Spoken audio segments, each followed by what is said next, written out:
Assalamualaikum warahmatullahi wabarakatuh.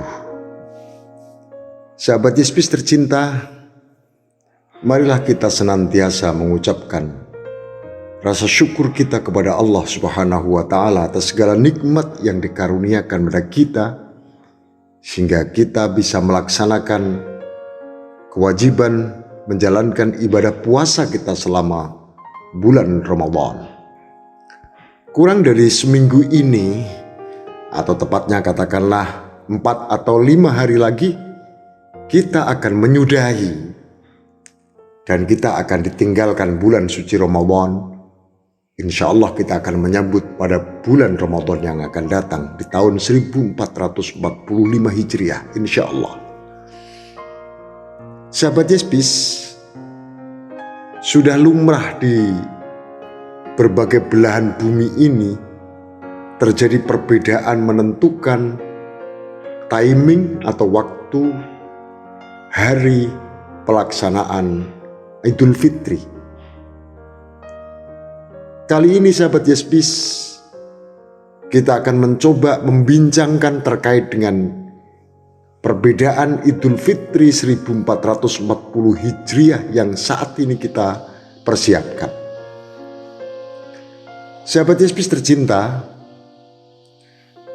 berdasarkan data hisab, pada Kamis tanggal 29 Ramadan 1444 Hijriah atau bertepatan dengan 20 April 2023 Masehi, posisi hilal atau tanggal saat matahari terbenam di seluruh wilayah Indonesia berada di atas ufuk dengan ketinggian antara 0 derajat 45 menit sampai 2 derajat 21,6 menit. Sudut elongasi dalam ilmu falak disebut demikian, berada di antara 1 derajat 28,2 menit sampai dengan 3 derajat 5,4 menit.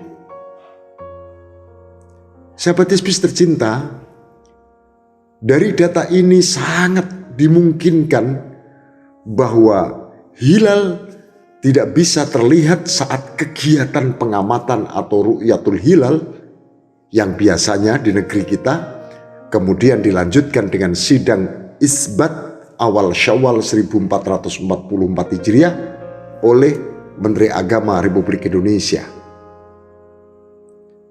Dengan tidak terlihatnya hilal, maka bulan Ramadan 1444 Hijriah ini bisa jadi atau bahkan pasti oleh pemerintah akan digenapkan menjadi 30 hari.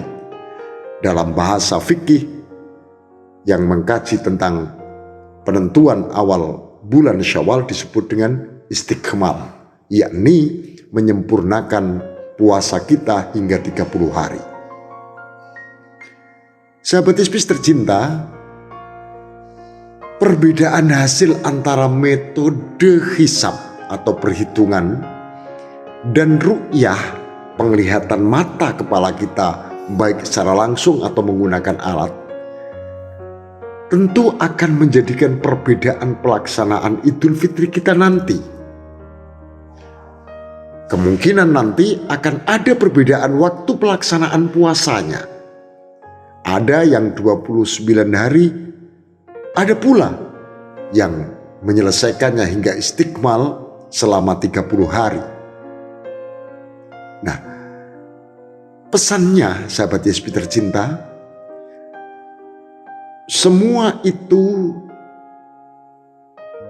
untuk bagaimana kita tidak mengeksploitasi perbedaan yang terjadi ini. Toh kita tahu bahwa perbedaan dalam menentukan awal bulan dalam Islam sesungguhnya merupakan kekayaan dari khasanah keilmuan itu sendiri. Keilmuan falak seperti ru'yah dan hisab sudah menjadi pembahasan para ulama sejak dahulu kala sampai sekarang dengan berbagai perbedaan pandangan yang ada. Sahabat Yesus tercinta, perbedaan ini terjadi karena adanya perbedaan pemahaman terhadap teks atau nas yang ada. Apakah itu teks dalam Al-Quran maupun As-Sunnah.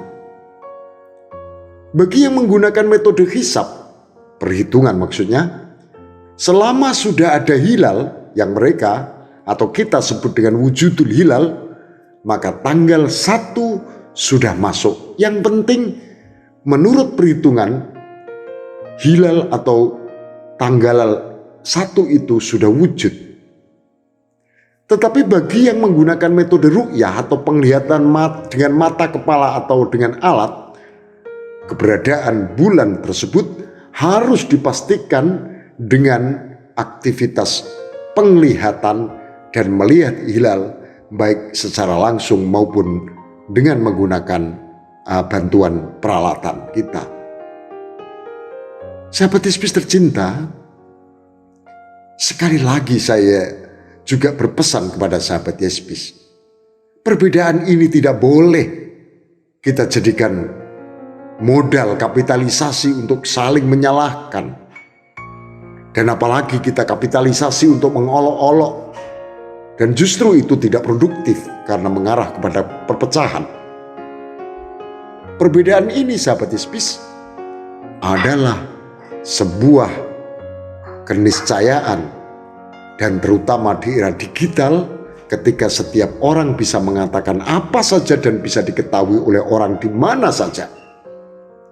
Tapi sayang perbedaan itu sahabat Yesus sering dijadikan bahan gorengan demi mendapatkan keuntungan dan kepentingan diri sendiri atau bahkan kelompoknya. Sahabat Yesus tercinta, toleransi dalam perbedaan 1 Syawal 1444 Hijriah nanti ini sesungguhnya memiliki kaitan dengan sikap moderasi dalam beragama. Karena setiap problem dalam moderasi beragama adalah berkembangnya klaim atau penilaian subjektif kebenaran atas nama agama. Mereka menilai pemahaman dirinya lah yang paling benar dan yang lain salah. Moderasi beragama sahabat Yesus adalah mencerdaskan kehidupan beragama. Jadi moderasi beragama mencerdaskan masyarakat dengan mengetahui bahwa perbedaan Idul Fitri atau Lebaran sebabnya adalah perbedaan pandangan tentang ru'yatul hilal. Yang satu berpandangan bahwa harus melihat dengan mata telanjang, yang satu lagi yang penting sudah wujudul hilal atau hilal sudah ada. Semua keputusan sahabat Yesus memiliki dasar masing-masing yang perlu dihormati dalam upaya toleransi dan saling menghormati.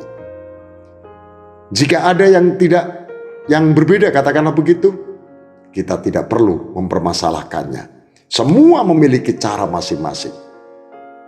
Karenanya sahabat Yesus, marilah kita tetap fokus memaksimalkan ibadah bulan suci Ramadan yang masih menyisakan beberapa hari ini. Bukan hanya kuantitas ibadah saja yang kita tingkatkan, tetapi kualitasnya juga harus kita utamakan. Kepedulian sosial juga perlu diperkuat di tengah kondisi ekonomi yang belum sepenuhnya pulih pasca pandemi COVID-19. Nah, ketika jelang dan saatnya Idul Fitri atau Lebaran, kita laksanakan kewajiban zakat untuk membersihkan diri dari harta yang kita miliki, sekaligus untuk membantu mereka yang membutuhkan. Inilah pentingnya agar kebahagiaan Idul Fitri, Lebaran bisa benar-benar dinikmati oleh siapapun kita yang beragama Islam. Saya juga berpesan kepada siapa saja yang menjadi takmir masjid, sahabat Yesus.